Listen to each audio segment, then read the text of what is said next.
توی این ویدیو میخوام اطلاعاتی بهت بدم که قطعاً اگر دنبال کار توی عمان هستی و یا دنبال راه اندازی کسب و کار توی عمان هستی خیلی به دردت میخوره. پس این ویدیو رو لایک کن برای اون دوستت که قصد مهاجرت چه به طریق کاری چه به طریق سرمایه گذاری توی عمان رو داره بفرست تا بریم ادامه ویدیو رو با هم دیگه داشته باشیم. سلام رفقا، امیدوارم که حالتون خوب باشه و هر کجایی که هستید سلامت باشید. من موسیو هستم و به کانال من خیلی خوش اومدید. خیلی پیاما داشتیم از بچه‌ها برای شرکت‌های کاریابی توی عمان و خیلی پیام میدادن که آیا شرکت کاریابی هستش که ما معرفی بکنید که ما مثلا برامون کاریابی بکنن ما بتونیم مشغول به کار بشیم توی عمان. ببینید یک نکته همین اول ویدیو بگم بچه‌ها، تو مدتی که من توی عمان هستم و قبل از اون تا حالا شرکتی نبوده که رسما مجوز داشته باشه از مثلا میگم وزارت عمل یا وزارت همون کار مثلا خودمون توی عمان که بخواد همچین کاری رو انجام بده رسمی. ایرانیشو من ندیدم. حالا مؤسسات خارجی هستن که این کار رو انجام میدن، مجوز دارن، ولی خب اونا هم سعی میکنن از اتباع کشورهای خودشون برای این کار استفاده کنن مگر اینکه شما تخصص خاصی داشته باشی. حالا توی این ویدیو میخوام یکی از مکانهایی که قطعاً به دردتون میخوره، چه برای اینکه بخواید کار پیدا بکنید چه برای اینکه بخواید سرمایه گذاری بکنید و یک کسب و کار ایجاد بکنید به دردتون میخوره. یک محلی هست به نام غرفه تجاری. لوکیشنش رو توی دیسکریپشن میذارم. اگر عمان یه روزی اومدید حتما اونجا سر بزنید یا ایمیل اونجا رو براتون میذارم. حالا بهتون توضیح میدم که چطور بتونید ازشون اطلاعات بگیرید. من رفتم اونجا و توی غرفه تجاری عمان گفتم که شرکت‌های مجاز کاریابی توی عمان رو به من معرفی کن و اونها برای من 2 تا فایل اکسل فرستادن که بیش از 200 مورد شماره تماس ایمیل از شرکت‌های مختلف هستش که توی این حوزه دارن کار میکنن. اون 2 تا فایل رو تو لینک‌های جداگونه سعی میکنم حالا یا تو دیسکریپشن بذارم مستقیم دانلود کنید یا اینکه میذارم داخل کانال تلگرام که آیدیش هم اینجا براتون میاد، اونجا بیاید و فایل‌ها رو دانلود کنید. ولی خب بخوام بهتون بگم اگر قصد کار کردن توی عمان رو دارید، ویدیوهای متعددی ساختیم در این حوزه که چطور باید کاریابی بکنید، چطور باید دنبال کار باشید با توجه به چه شرایطی. بحث زبان رو گفتیم که خیلی مهمه، بحث تخصصتون خیلی مهمه، حداقل حقوقا رو گفتیم و باید از این موارد کلا بگذریم. اینا رو اول یعنی دقت بکنید، در موردش تحقیق بکنید، بعدش سعی کنید دنبال کارتون بگردید. اولم گفتیم که به صورت مجازی پی کارتون رو بگیرید، دنبال شغل باشید و اگر دی جوابی نگرفتید و خیلی مصمم هستید که حتما بیاید داخل عمان کار بکنید، اینو در نظر بگیرید که حضوری توریستی میتونید بیاید. بچه‌ها ایرانو میگم، بچه‌ها افغانستان نمیتونن توریستی بیان، حواسشون باشه اشتباه نکنن، یعنی اشتباه برداشت نکنن صحبتای منو. به صورت توریستی بچه‌ها ایران 2 هفته فری و 1 ماه هم به صورت 20 ریال پرداخت میکنن داخل فرودگاه و میتونن بیان و 4 بار هم قابل تمدیده، یعنی میتونید 4 ماه توریستی باشید. از اینا که بگذریم میخوایم با هم دیگه بریم یه دونه از این فایلای اکسلی که برامون فرستاده رو بررسی بکنیم و ببینیم شرکتی که هسته چیه. بریم روی اسکرین تا با هم دیگه بررسی کنیم. خب بچه‌ها همونطور که میبینید اسم این فایل خدمات توظیف، یعنی همون شرکت‌های استخدام هستش که میبینید تقریبا لبه 65 تا شرکت گذاشته، ایمیل هاشون رو گذاشته و شماره تماس هاشون. حالا شاید بگین تو ایران ما نمیتونیم تماس بگیریم، ولی اکثرا اینجا واتساپ خیلی یعنی استفاده میشه و اکثر روی خطا همه واتساپ هاشون فعاله. میتونید بهشون پیام بدید و خواهشاً درست پیام بدید، یعنی مثلا به طرف پیام ندید مثلا انگلیسی یا عربی حالا با ترنسلیت بنویسید. قشنگ بیاید یک رزومه خوب دقیق درست بکنید از خودتون، از کار خودتون به زبان انگلیسی و عربی، حتی اگر میتونید به زبان اردو و هندی هم این رو انجام بدید که خالی از لطف نیست. شاید این شرکت هایی که اینجا نوشته هندی باشن، پاکستانی باشن و به تخصص شما نیاز داشته باشن و بتونن شما رو جذب بکنن، ولی خب زبان انگلیسی حتما باید بلد باشی و رزومتون حتما به زبان انگلیسی باشه.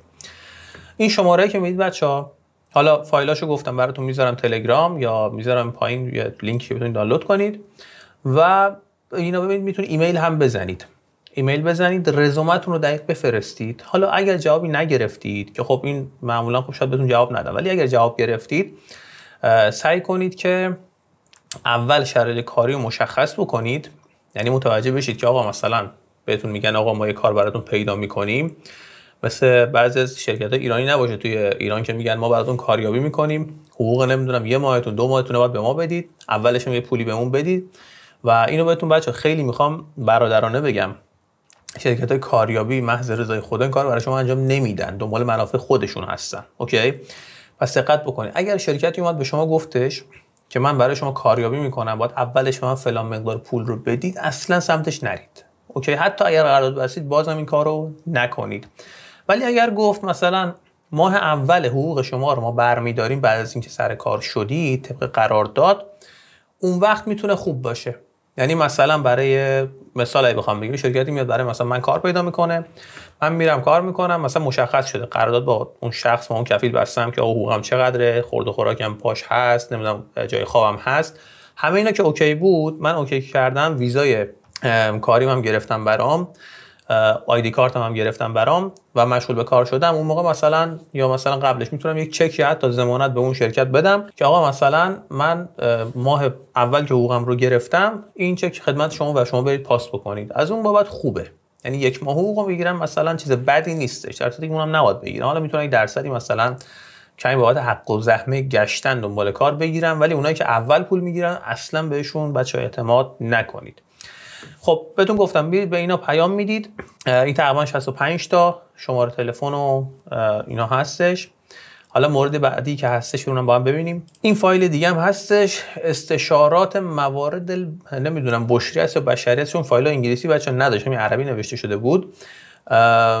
این هم دقیقاً میشه گفتش که تعداد زیادی از شرکت ها اینجا مشخصات و ایمیلشون هست، 170 تقریبا شماره تماس هستش و میتونید باشون یعنی همون ایمیل رو تماس بگیرید و ببینید که به درتون آیا میتونه بخوره، براتون کار پیدا کنن یا نه. ولی خب از نظر زبانی حتی اگه زبانتون ضعیفه بچه‌ها سعی کنید با یک شخصی که انگلیسی یا عربیش خوبه، یعنی اون رو بندازید به عنوان مثلا نماینده شما که صحبت بکنه، خودتون صحبت نکنید، چون ممکنه یه چیزی بهتون بگه متوجه نشید و این براتون بعدش بد بشه دیگه، توی کار به مشکل بر بخورید. خب دوستان، میخوام محل غرفه تجاری رو بهتون مشخص کنم، بگم که کجا. اگه داخل عمان هستید یه سر حتما بزنید، اگرم نیستید که ایمیلش رو براتون میذارم، فقط در تایم اداری و قشنگ به حالت رسمی بهشون ایمیل بدید تا اطلاعات یا اینفورمیشن رو براتون بفرستن.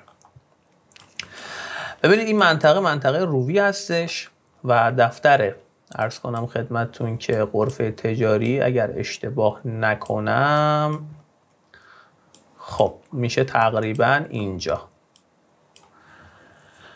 این غرفه تجاری عمانه، ببینید اطلاعاتش هست، شماره تماسش هست، سایتش هست و حالا میتونید اطلاعات دیگه خودتون تونستید توی گوگل مپ ازش گیر بیارید، ولی منطقش اینجاست. حالا اگر بخوایم اینو به حالت چیزی هم بهتون نشون بدم که کجا میشه دقیق، اینجا دفتر غرفه تجاری هستش، یعنی همینجا میتونید مراجعه کنید، برید داخل نوبت بگیرید، به متصدی پشت باجه بگید آقا من مثلا حوزه فعالیتتون تو حوزه ساختمانیه، بگید مثلا شرکت‌های ساختمان سازی رو معرفی بکنید، اطلاعات رو بگیرید و حالا ایمیل بدید بهشون، یا مثلا اگه آدرس چیز داشتن حضوری برید و میتونید باشون تو این زمینه، برای همه زمینه ها میتونید از این قضیه استفاده بکنید. خیلی ممنونم دوستان که این ویدیو رو تا انتها تماشا کردید. امیدوارم که این اطلاعات به دردتون خورده باشه. الکی گول افرادی که میگن آقا براتون کاریابی میکنیم و این داستانا رو نخورید.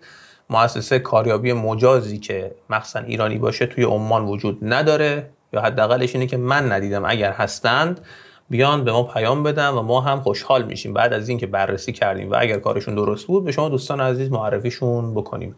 حتما این ویدیو رو لایک کنید، کانال ما رو سابسکرایب کنید. انتهای این ویدیو 2 تا از بهترین ویدیوها بهتون نمایش داده میشه، هر کدوم دوست داشتید میتونید تماشا کنید. خیلی دوستتون دارم و همتون رو به خدای بزرگ میسپارم.